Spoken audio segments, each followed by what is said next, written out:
Anil sir है जो कि कार्डियो स्पेशलिस्ट ईआर में आईसीयू में ले जाके एक शॉक डिसिंक्रोनी हो रही है। तो हम इस पद्धति से इलेक्ट्रॉनिक की कंपोनेंट्स है उसमें कई लोग कर सकते हैं। अगर आपकी पेसमेकर में को क्या करना चाहिए था कि ऐसी नौबत आए ना।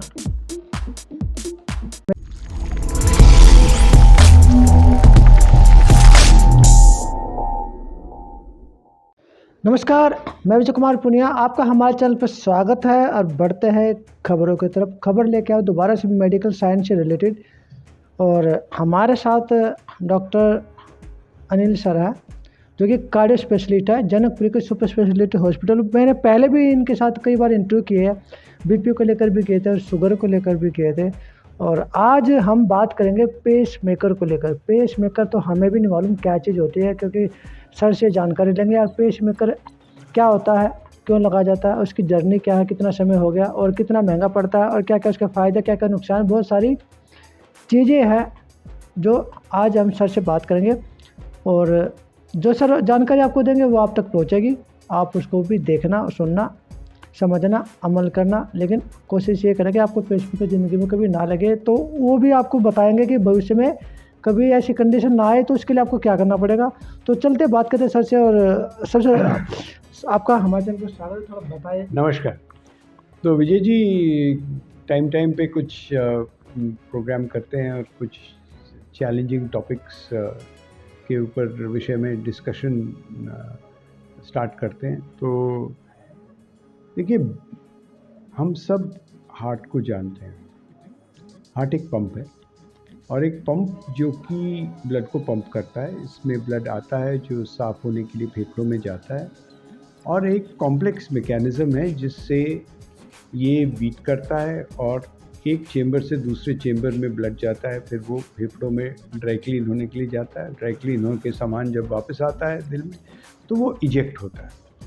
यही हार्ट, और हम सब वाकिफ़ हैं कि इस हार्ट की धमनियाँ होती हैं जो कि इसी हार्ट को के ब्लड के मसल को ब्लड सप्लाई करती हैं। इनको हम कॉर्नरी आर्टरी कहते हैं, क्योंकि वो हमारे हार्ट के ऊपर एक क्राउन की तरह बैठी होती है। तो ये और हमें ये भी मालूम है कि जब कॉर्नरी आर्टरी बंद होती है तो हार्ट अटैक होता है। पर जिसके विषय में थोड़ा कम मालूम है वो ये है कि हार्ट का अपना एक बिजली का सिस्टम होता है। प्रत्येक सेल, जो हृदय का सेल है, वो क्षमता रखता है अपनी बिजली खुद जनरेट करने का। मायने कि जिस प्रकार आप सोचें कि सबके पास एक छोटा सा जनरेटर या इलेक्ट्रिक सर्किट अपना है, पर इसका जो मेन, जिस प्रकार से भाखड़ा नंगल डैम है, वो हमारे जहाँ पर सुपीरियर वीना केवा राइट एट्रियम को मिलती है, एक जगह होती है जिसको कहते हैं एसए नोड या साइनो एट्रियल नोड। वहाँ से हमारा इम्पल्स जो है वो बनता है। ये इम्पल्स ट्रैवल करता है एट्रिया में, और फिर जिस प्रकार से घर में जंक्शन बॉक्स होता है, तो जंक्शन बॉक्स में बिजली आती है आपकी कनेक्शन से, तो वहाँ पे रेगुलेट हो जाती है कि अगर बहुत तेज़ आई तो थोड़ी कम हो जाएगी, बहुत, तो वो हम कहते हैं एवी नोड। और वो एवी नोड से आगे बंडल ऑफ हिज से वो जाती है, और वो सेपरेट होती है दो स्पेशलाइज्ड बंडल्स में, राइट और लेफ्ट बंडल, और उससे वो मसल में फैलती है। इस करने से, इस प्रक्रिया से हम एक तरह से सिक्वेंशियल हार्ट का बीटिंग करते हैं। पहले एट्रिया फिर वेंट्रिकल, पहले एट्रिया फिर वेंट्रिकल, और दोनों वेंट्रिकल तकरीबन साथ साथ। तो इससे क्या होता है कि जो बेस्ट ज्योमेट्री है हार्ट के फंक्शन की, वो हार्ट का पंप अपने काम करने में सक्षम रहता है।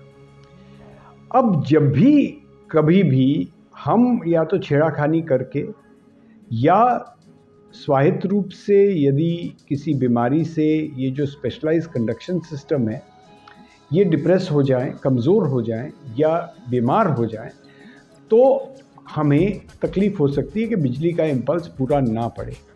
जब वो ना पड़े तो हमें एक अपॉर्चुनिटी मिलती है कि हम एक तार लगा के और एक बिजली क्रिएट करने का माध्यम लगा के, जिसको हम पेसमेकर कहते हैं, बिजली दे पाएँ ताकि आपका हार्ट की रिदम कभी भंग ना हो, स्लो डाउन ना, ख़त्म ना हो और स्लो डाउन ना हो। इसी को हम पेसमेकर कहते हैं, समझे आप। तो पेसमेकर नाना प्रकार के, देखिए, मैं आपको दिखा रहा था, अनफॉर्चुनेटली वो प्रेजेंटेशन हमें नहीं मिली, कि शुरुआत में पेसमेकर आधे कमरे बड़ा पेसमेकर, इसका जब शोध हुआ तो ये था कि जब ऑपरेशन होते थे तो कई बार रिदम के टिश्यू कट जाते थे, तो बिजली का सर्किट कट जाता था, तो तकलीफ होती थी। तो हमें एक तरीका क्रिएट करना था ताकि हम बिजली का इम्पल्स उस हार्ट के टिश्यू पे ले जाएं जहां का नॉर्मल इम्पल्स टूट गया है।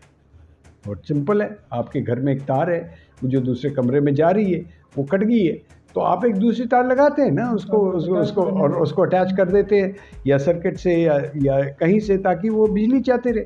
उसी प्रकार हम पेसमेकर की लीड लगाते हैं ताकि उस लीड से फिर एक वो जो जिसको एक पेसमेकर का बॉक्स है जिसको हम पल्स जनरेटर कहते हैं, वो नॉर्मली हम चमड़ी के नीचे रखते हैं और वहाँ से इम्पल्स जाके इसको स्टिमुलेट करते हैं। और हम पहले जब शुरू हुआ था तो हम मात्र सिंगल चेंबर पेसमेकर करते थे, जो एक हमारा राइट वेंट्रिकल में पेसमेकर डाल देते थे, वो कंट्रैक्ट करता था। अब हम एट्रिया और वेंट्रिकल दोनों को कंट्रैक्ट करते हैं, विच इज़ नॉर्मली जिसको हम डुअल चेंबर पेसमेकर कहते हैं। और इसके अलावा ये पद्धति और बढ़ गई है, क्योंकि इसी विंडो ऑफ अपॉर्चुनिटी से हम जिनके दिल कमज़ोर होते हैं और जिनकी ईसीजी में लेफ्ट बंडल ब्रांच ब्लॉक होता है, उन मरीज़ों का हम हार्ट फेलियर तक का उपचार कर सकते हैं, जिसको हम बोलते हैं कार्डियक रीसिंक्रोनाइजेशन थेरेपी। रीसिंक्रोनाइजेशन क्यों? क्योंकि अगर हमारा एक बंडल ख़राब हो गया तो हमारी बिजली जो है पहले दाहिने बंडल से जाके दाहिने पोर्शन हार्ट की जाएगी, फिर दीवार से होती हुई लेटर आपके बाएं में जाएगी। तो एक ये दोनों पहिए जो हैं, आप इमेजिन करिए बैलगाड़ी, तो दो पहिए डिसिंक्रोनसली चल रहे हैं, एक दाहिना आगे तो बायां पीछे। तो ऐसा तो नहीं चल सकता कि दाहिना आगे फिर बायां पीछे, तो दोनों को साथ साथ चलाना। और अगर हम पेसमेकर डालें एक दाहिनी तरफ और दूसरा हमारी हार्ट की वेन होती है जिसको हम कॉर्नरी साइनस कहते हैं, उसके थ्रू एक वेन में डालें, तो हम दोनों को साथ साथ बीट करवा सकते हैं। इसको कार्डियक रीसिंक्रोनाइजेशन थेरेपी कहते हैं। कई लोगों को तकलीफ होती है कि जिनका स्कार्ड हार्ट होता है, जिनकी दिल की गति आकस्मिक रूप से बढ़ जाती है और वो वेंट्रिकल से जब आ रही होती है तो ये जानलेवा होने की संभावना रखती है। उसके लिए हम नॉर्मली मरीज़ को अस्पताल की ईआर में या आईसीयू में ले जाके एक शॉक देते हैं। अब क्या हो गया है कि यही पेसमेकर की पद्धति से स्पेशलाइज पेसमेकर होते हैं जो कि इसको डिटेक्ट कर सकते हैं, कंप्यूटर इसका विश्लेषण कर सकता है, और अगर शॉक की ज़रूरत हो तो बाहरी शॉक ना देके अंदरूनी शॉक लगता है ताकि वो रिदम जो वेंट्रिकुलर टैकीकार्डिया कहते हैं वो रिवर्ट हो जाए। अब इन सब को कंबाइन कर दिया गया है, क्योंकि जिनका हार्ट कमज़ोर है, लेफ्ट बंडल ब्रांच ब्लॉक है, और जिनको ऐसी शॉक की ज़रूरत है, उनको हम एक ही डिवाइस डालते हैं जिसको कहते हैं CRTD, cardiac resynchronisation therapy with defibrillator. अब इससे भी कोई 30-40% मरीज जो थे रिस्पॉन्ड नहीं करते थे, तो इसको फर्दर इम्प्रूव किया गया है। वो कैसे कि जहाँ पर लेफ़्ट बंडल ब्रांच होती है, वहाँ पर स्पेशल लीड करके वहाँ पर पहुँच के अगर हम उसको स्टिमुलेट करें तो जो हार्ट का डिस्फंक्शन पेसमेकर से होता है वो नहीं होगा, इनफैक्ट इम्प्रूवमेंट होगी। और इवन अगर CRT करने हैं तो हम इसको लॉट CRT या हॉट CRT या left bundle branch area pacing करके हम बात मानते हैं कि इससे और फ़ायदा होता है और हार्ट का फंक्शन तक इम्प्रूव हो सकता है। और इसी माध्यम से एक नया पद्धति है जो कि आजकल बहुत कम है, बट आने वाले दिनों में शायद हम देखें, जिसको कहते हैं कार्डियक कॉन्ट्रैक्टिलिटी मॉड्यूलेशन, CCM। और वो क्या करता है कि एक स्पेसिफिक टाइम पे इम्पल्स देता है ताकि हमारी अंदरूनी सेल्यूलर कैल्शियम जो है वो बेहतर जाए, ताकि हार्ट का कॉन्ट्रैक्शन बढ़ जाए। तो सिंगल चेंबर पेसमेकर जो कि हम यूज़ करते हैं क्योंकि हमारी दिल की गति कमज़ोर हो जाती है, डुअल चेंबर पेसमेकर ताकि हमें एट्रिया का भी सहारा मिले, ट्रिपल चेंबर पेसमेकर या CRTP जो कि cardiac resynchronisation therapy with pacemaker, जब दिल कमज़ोर होता है, लेफ्ट बंडल ब्रांच की मॉर्फोलॉजी होती है और इजेक्शन फ्रैक्शन 30 से कम होता है और QRS 130 मिलीसेकंड से ज़्यादा होता है। इन्होंने महिलाओं में और ज़्यादा बेनिफिशियल होता है, तो महिलाओं में हम मात्र 130 पे दे देते हैं, जबकि मर्दों में हम शायद 150-160 मिलीसेकेंड का इंतज़ार करते हैं, क्योंकि उनको इतना बेनिफिट नहीं होता। सर, कमज़ोर दिल क्या चीज़ है? जैसे कमज़ोर दिल वालों को हार्ट एक पंप है। हार्ट एक पंप है, इसके 4 चेंबर हैं, 2 एट्री या 2 वेंट्रिकल। सबसे महत्वपूर्ण चेंबर है जिसको हम लेफ्ट वेंट्रिकल कहते हैं। लेफ्ट वेंट्रिकल एक बुलेट की शेप से है, मतलब 3/5 जो है एक सिलेंडर है, 2/5 एक प्रोलेट एलिप्स है।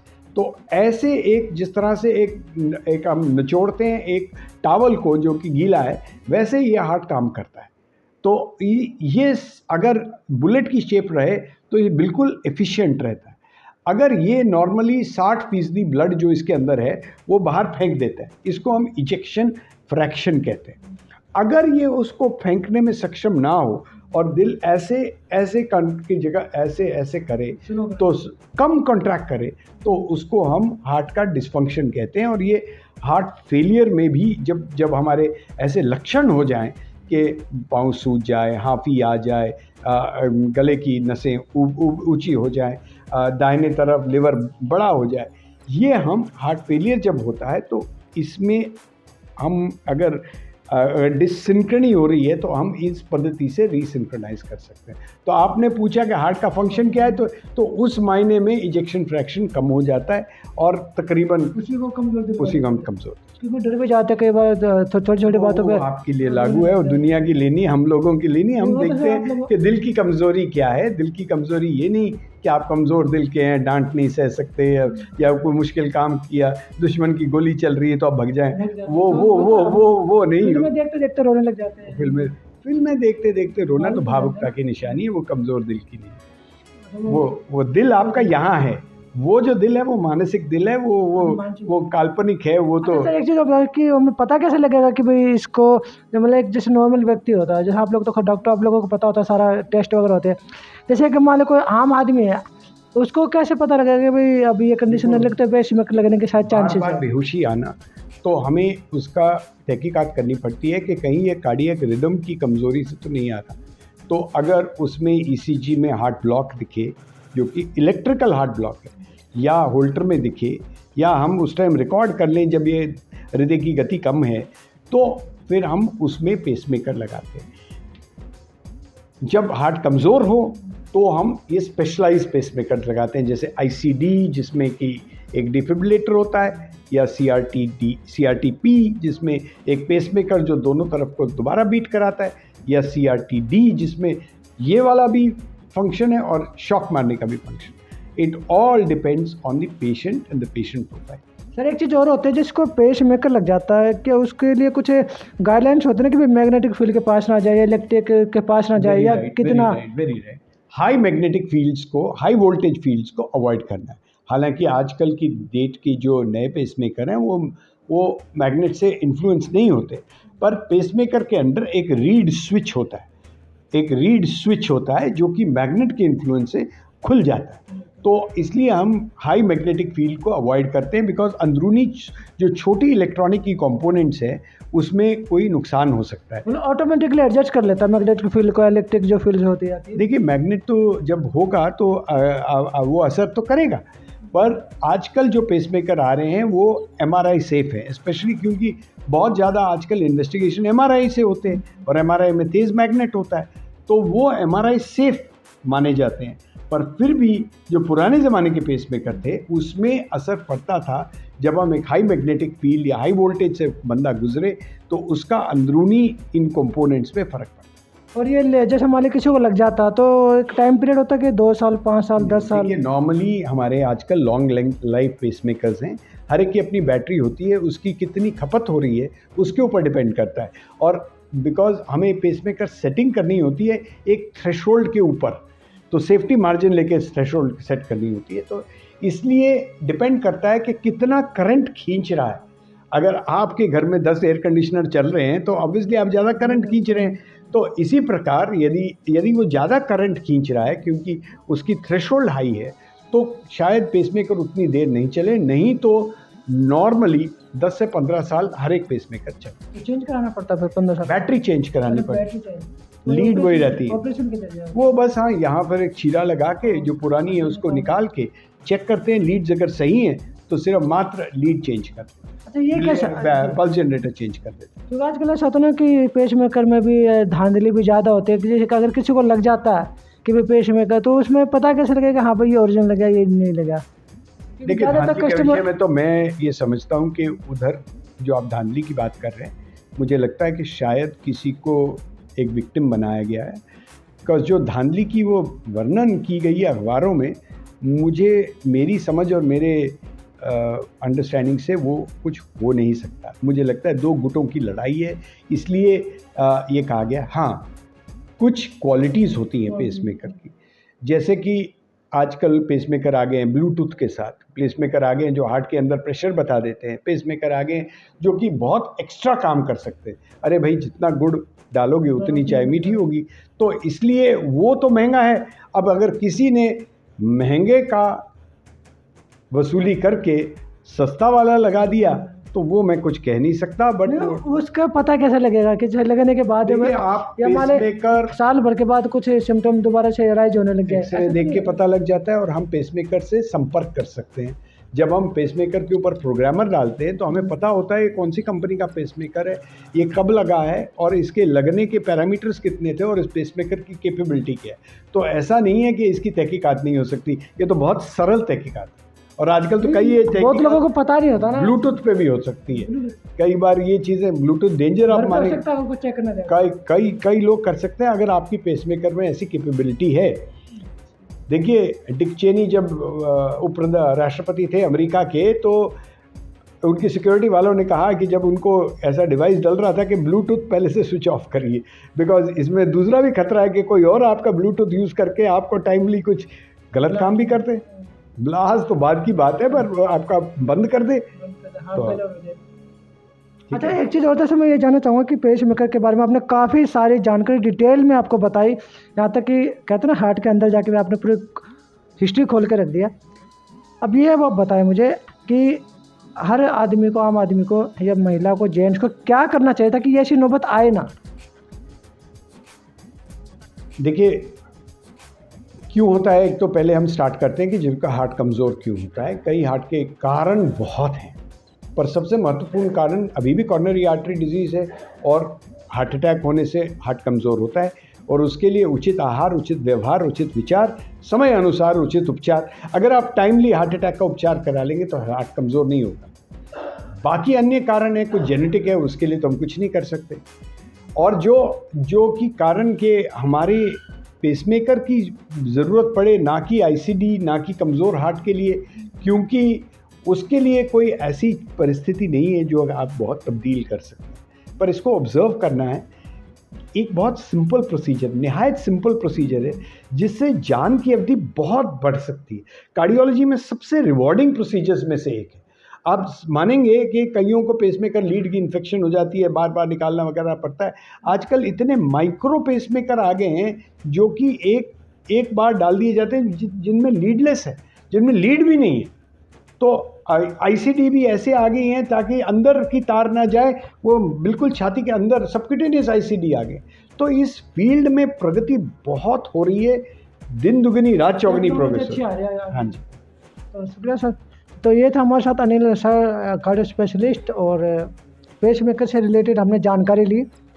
पूरा दिल खोल के आप लोगों को हिस्ट्री बता दी है कि पेसमेकर क्या होता है और हार्ट के अंदर कहाँ यूज होता है, कैसे यूज होता है। और आज के वक्त में अलग अलग रेंज के भी पेसमेकर आ रहे हैं, अच्छे भी आ रहे हैं, बढ़िया से बढ़िया भी आने लग रहे हैं, जो कि छोटे छोटे होते हैं, चिप टाइप के भी शायद आने वाले टाइम में आ ही जाएंगे, क्योंकि टेक्नोलॉजी बढ़ती जा रही है।